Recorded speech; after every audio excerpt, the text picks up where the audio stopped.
The chamber buzzed with tension. Dozens of species gathered under one roof, each cloaked in military regalia and burdened with centuries of politics.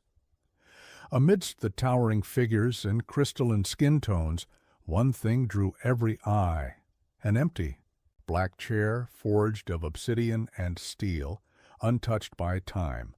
No nameplate adorned it, no hologram floated above, yet everyone knew what it meant: the Earth seat. Vacant, as always. General Raylock of the Trask Confederation tapped his claws on the marble table, side-eyeing the chair like it might explode if acknowledged too long. Across from him, an overly curious ambassador from the Lintari swarm leaned, in his antennae twitching. "Excuse me, whose seat is that?" he asked, his voice coated in naivete and the kind of optimism that gets civilizations destroyed. An awkward hush fell. Even the AI stenographer flickered, as if unsure whether to record the question.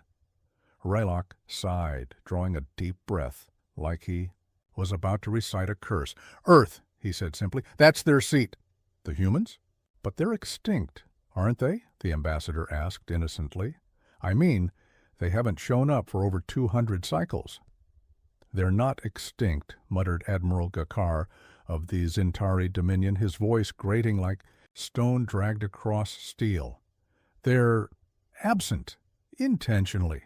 The Lintari's faceplates fluttered in confusion. "Why keep the seat, then? Why not reassign it?" "You don't remove the fire extinguisher just because you haven't used it," snapped Raylock. "Especially if the extinguisher once set fire to the building just to prove a point."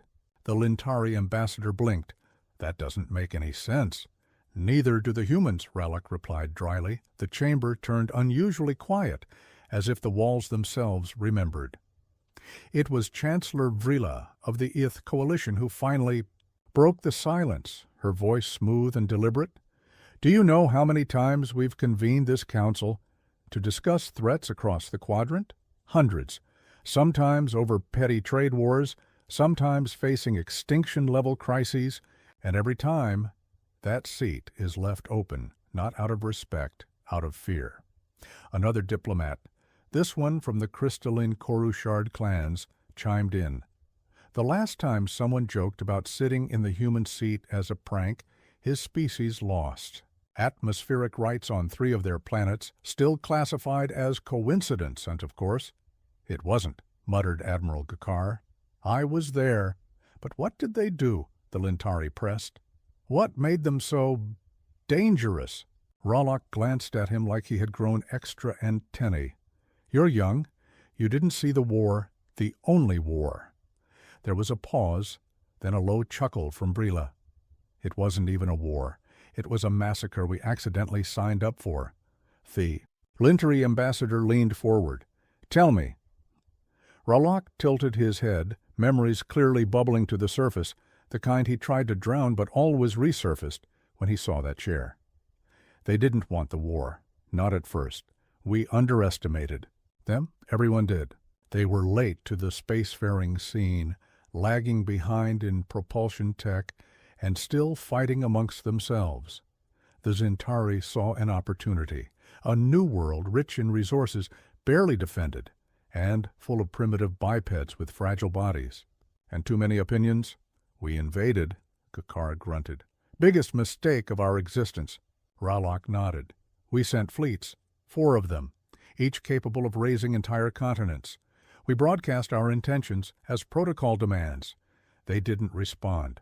Not until the first ships entered orbit. The Lintari looked puzzled. And then they didn't send a reply. They sent music, a strange rhythmic scream of defiance, something called AC/DC, followed by Highway to Hell. Their idea of diplomacy, apparently. Several members chuckled nervously. Then they disabled 3 of our ships without firing a shot, Raylock continued. They hijacked our comms, corrupted our targeting software with something they called memes. Imagine watching your crew lose coordination because their hoodie is stuck looping an image of a dancing cat with the words, "Nope, nope, nope," written in Galactic Standard.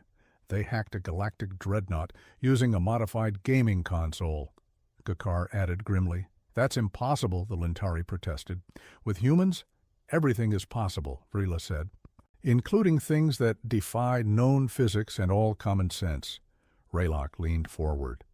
They didn't match us in tech. They didn't need to. They weaponized unpredictability. One of their soldiers led an ambush using microwaves, garden tools, and a species of bird called a goose that, to this day, no biologist has fully explained. They rigged our own AI against us by feeding it contradictory data until it deleted itself in confusion, Gakar added. We had no counters, no plan. They laughed while we burned. The Lintari ambassador looked pale, his antennae drooping. And then, Raylock leaned back, gaze fixed on the empty chair. Then we surrendered, unconditionally. But they didn't demand tribute, didn't annex territory, said Vrila. They just made one request. Gakar nodded. Never contact us again. They didn't even negotiate? The Lintari asked.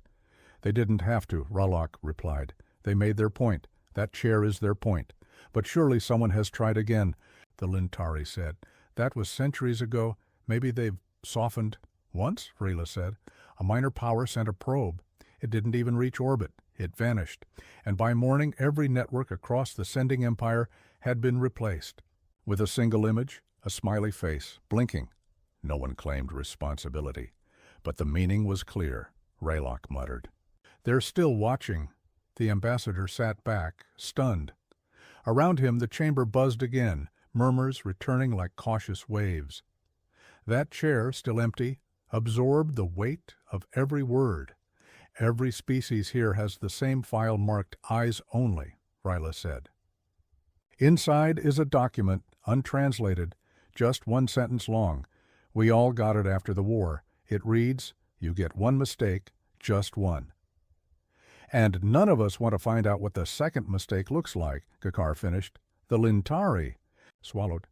So we leave the chair? Yes, Raylock said.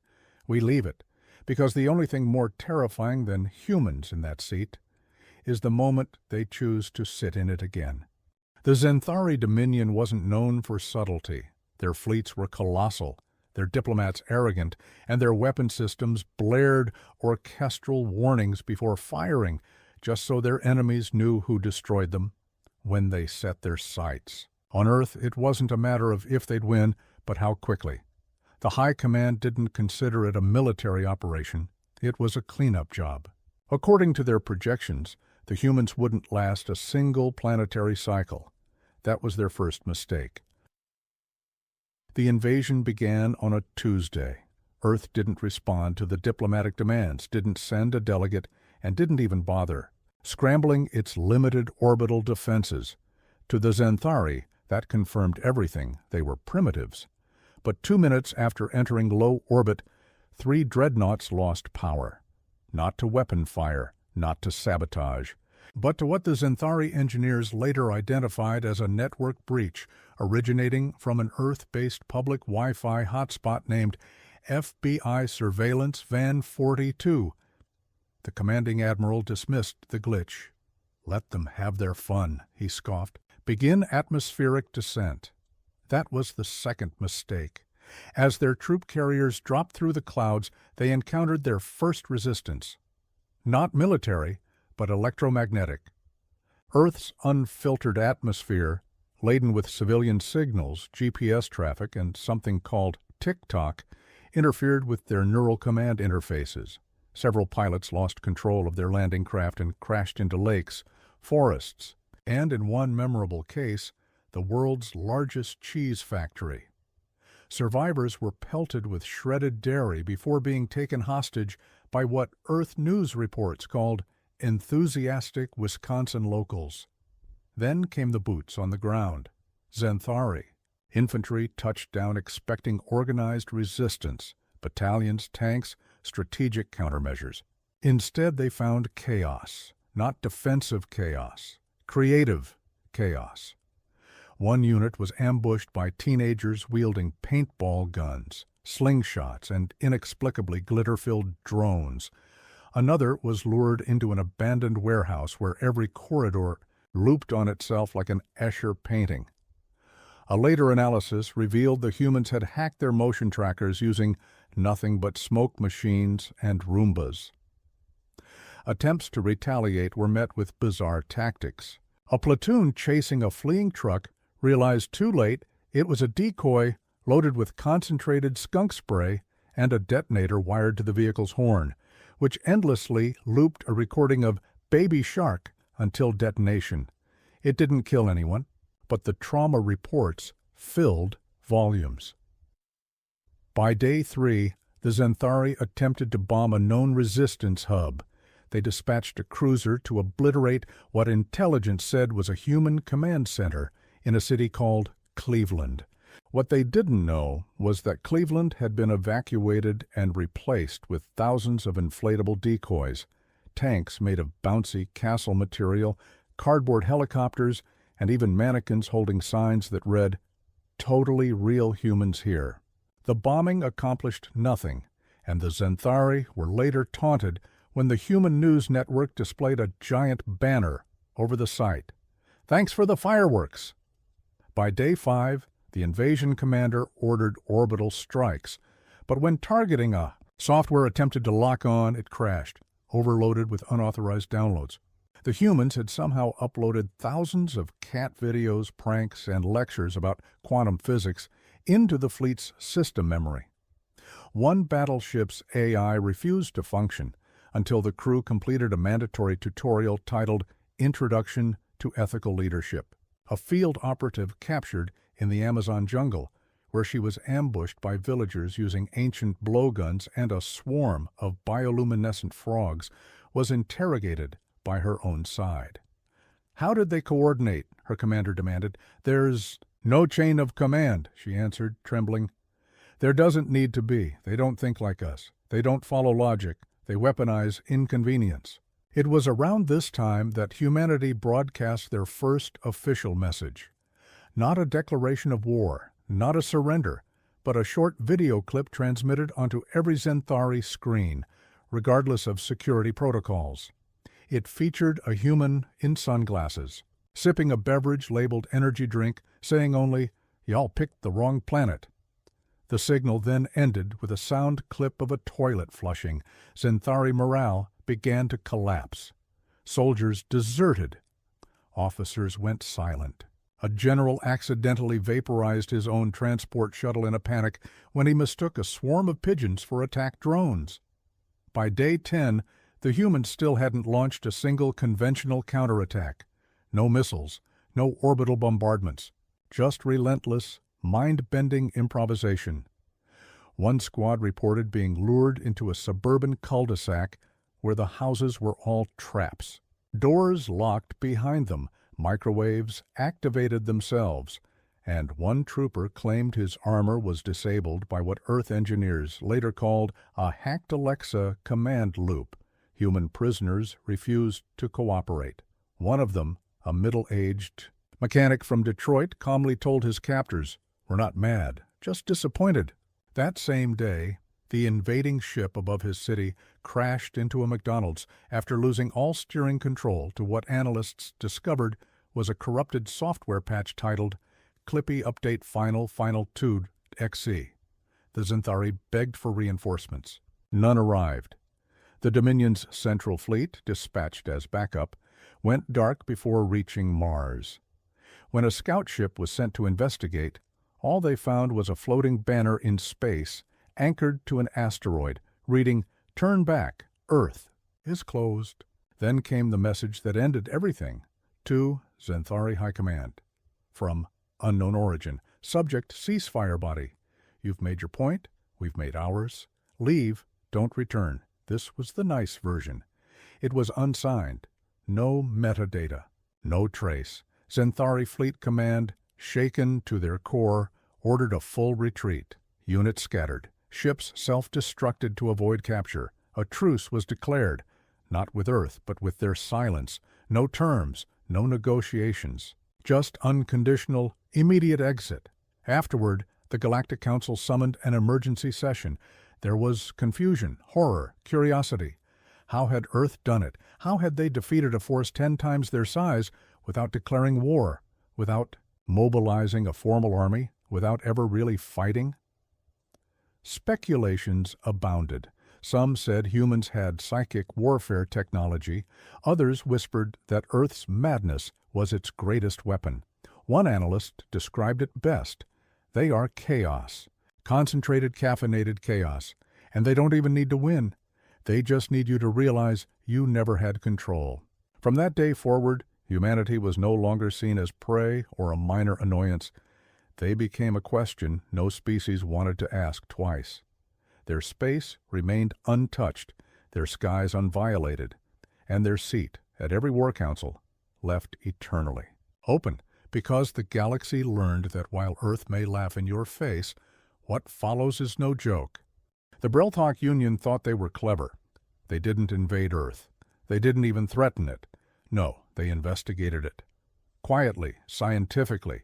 They called it a passive observation initiative and deployed cloaked satellites, stealth, drones, and deep-sea listening stations.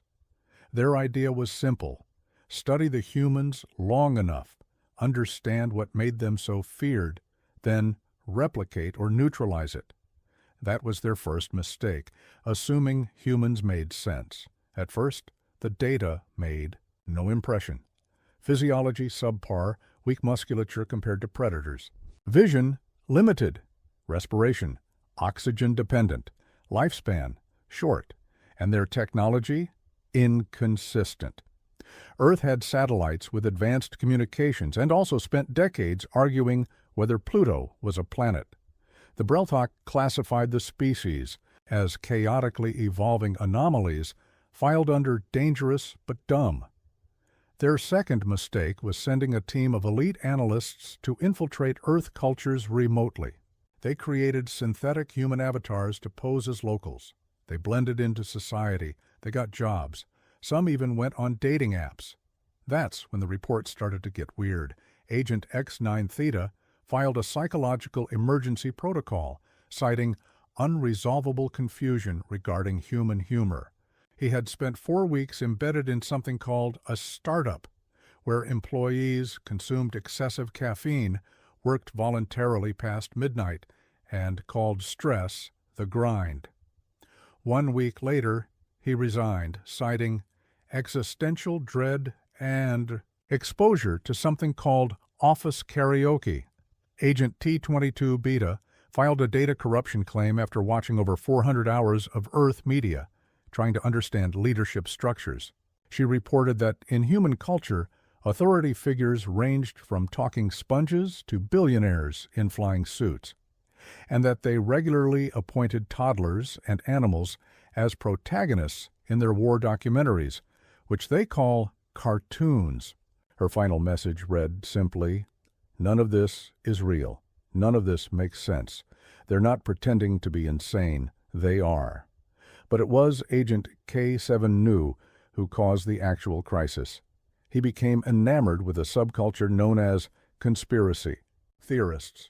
Humans, apparently, made up outlandish stories about hidden world governments, interdimensional lizard people, and ancient civilizations powered by crystals. The issue? At least 3 of those were accidentally accurate. When the council demanded clarification, the Brelthok team could only answer with panic. They had no idea how humans consistently guess things that should be impossible to deduce. They weren't hacking. They weren't spying. They were just weirdly right. And the worst part? The humans didn't even believe their own correct theories. They laughed at them. They made memes out of them. Then came the third mistake. In an effort to trigger a response, the Brelthok launched a harmless test, an artificial solar eclipse, generated using a cloaked reflector satellite. It was meant to measure human reaction times to unexplained cosmic events. But instead of fear or panic, humans held festivals. They threw parties, wore funny glasses, and cheered. One town hosted a barbecue called The Sun's Taking 5. Another released a music video titled Total Eclipse of the Pork. The Brelthok concluded humanity was either unflappable or oblivious. They were wrong on both counts. On the 6th day of observation, A cloaked drone over Australia malfunctioned and crashed into a sheep farm. It was promptly repaired and upgraded by locals who thought it was a new type of barbecue. Drone. Within 3 days, it was delivering meat pies and blasting AC/DC. When the Breathhawk tried to remotely disable it, the device refused, claiming in a mechanical voice, "Oi, mate, that's not a knife. This is a knife." No Breathhawk software included such phrases. Earth had somehow converted the drone. Emotionally, the final report filed before the initiative collapsed was from an anonymous field observer embedded in something called a college dorm. His message was short: status, compromised. I have joined the humans. I eat their noodles. I yell at their sports. I still don't understand what a Florida man is, but I think he's their war god. Do not return. Then came the hack. Every Breathhawk system lit up at once, not with threats, not with demands, but with an edited montage of Earth moments. People laughing, crying, skydiving, inventing, failing spectacularly, and inventing again. It ended on a human child sitting beside a robot dog under a fireworks display. Then the message, "We know you're watching.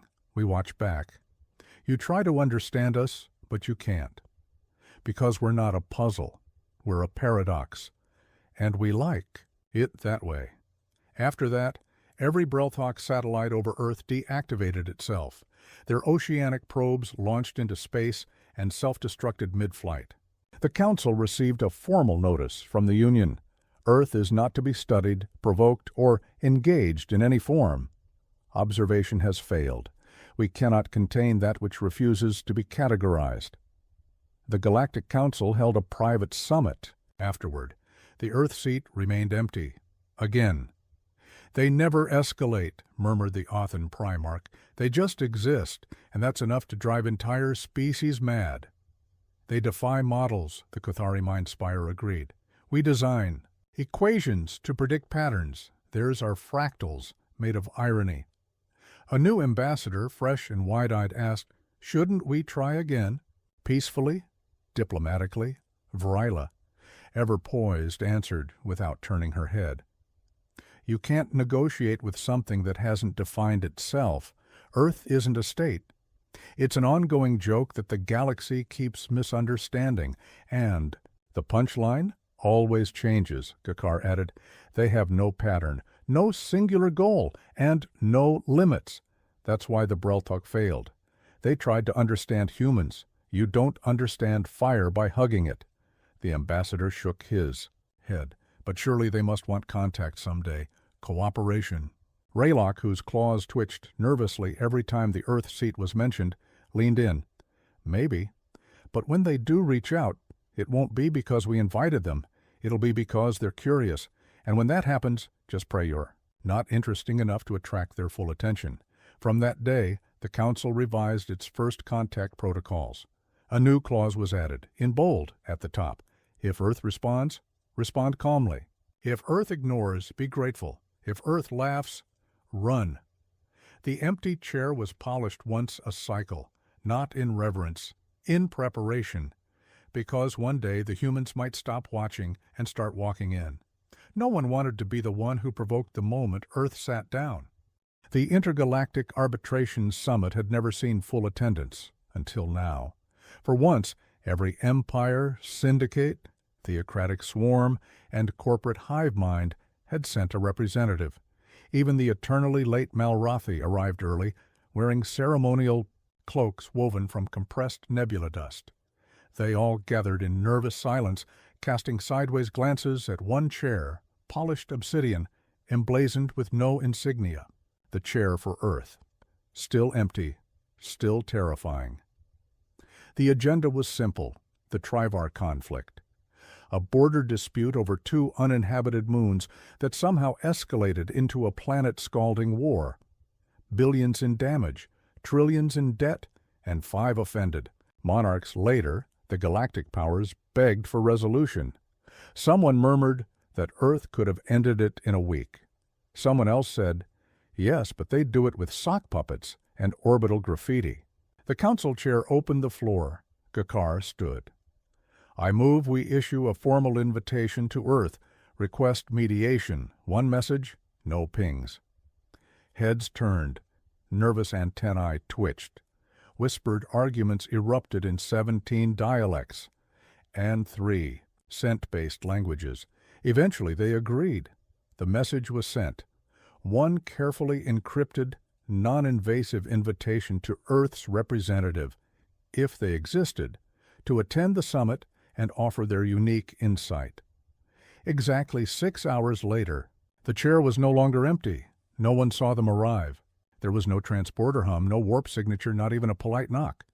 But there they were, a human, hoodie, sneakers, headphones, chewing gum, reading something called a webcomic on a transparent datapad.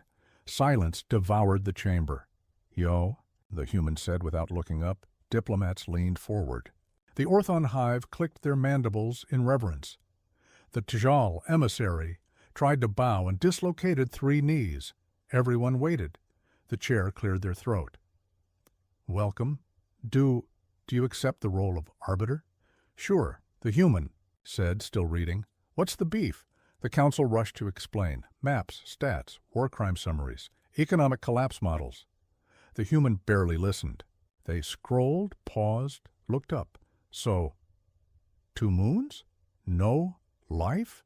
"Affirmative," said the Ukshari general. "And you're all fighting over, what, mineral rights? Strategic position? Cosmic feng shui?"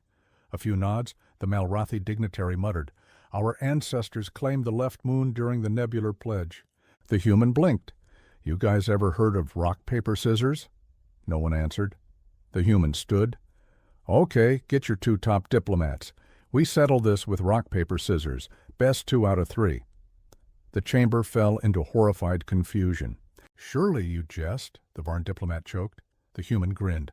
"Dead serious. You want mediation? This is it." Arguments erupted. The idea was barbaric, unscientific, utterly unserious. But the human just leaned back, tapped their tablet, and said, "You could keep fighting over 2 worthless rocks, or play the game. But hey, I could be home watching dog videos, so let me know." 2 hours of bureaucratic panic later, the duel began. 3 rounds, 1 win for paper, 1 for scissors. A final tiebreaker, rock versus scissors. The Trivar conflict ended with a handshake and stunned applause. Treaties were signed, armadas recalled, economies breathed. No one fully understood what happened, but the war was over, and Earth had done it in 11 minutes and 2 giggles. As the council dispersed, whispers spread. How did they do it? Why did it work? Why was it so disarmingly stupid, yet effective? Raylock approached the human. "You could have resolved that with tactical models, AI simulations, mediation. Why games?" The human shrugged. "Because games are how we survive back home. If we solved everything with logic, we'd be extinct. Have you met our weather patterns?" Freela joined in. "Then why come at all? Why not leave us to burn?" The human looked at the obsidian chair and tapped it gently. "Because someone has to remind the galaxy that not everything needs to end in fire. Sometimes you just need to flip a coin, call it in the air, and shake hands after." As they left, no one dared follow. The chair remained warm for hours. The Galactic database updated Earth's profile again. Threat level, unknown. Predictability, 0. Resolution, style, improvised comedy with unintended consequences. Later that cycle, 3 more conflicts across the galaxy ended abruptly after diplomats agreed to settle matters with games, storytelling, or, in one curious case, a competitive pie-eating contest. The influence was unmistakable, and yet no one claimed to understand Earth. Not truly. They were a puzzle with missing pieces and extra corners. They wielded chaos as a tool, not a threat. They could terrify entire fleets with a tweet, end empires with a joke, and forgive ancient grudges with a shrug and a snack. No other species could build doomsday weapons. Forget about them, rediscover them in a garage sale, and then auction them off for charity. No one else tried to colonize Mars, and still forgot where they left their car keys. Earth was the cosmic equivalent of a raccoon with a laser pointer, dangerous, adorable, and wildly unpredictable, and that was why their seat remained. Not out of fear, not out of deference, but because deep down, every species in the galaxy knew one thing.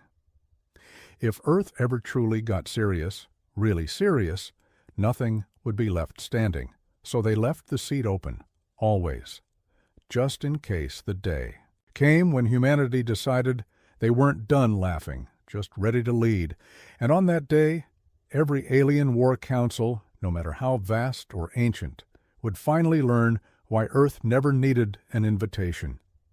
They were always watching, always waiting, and always one punchline ahead.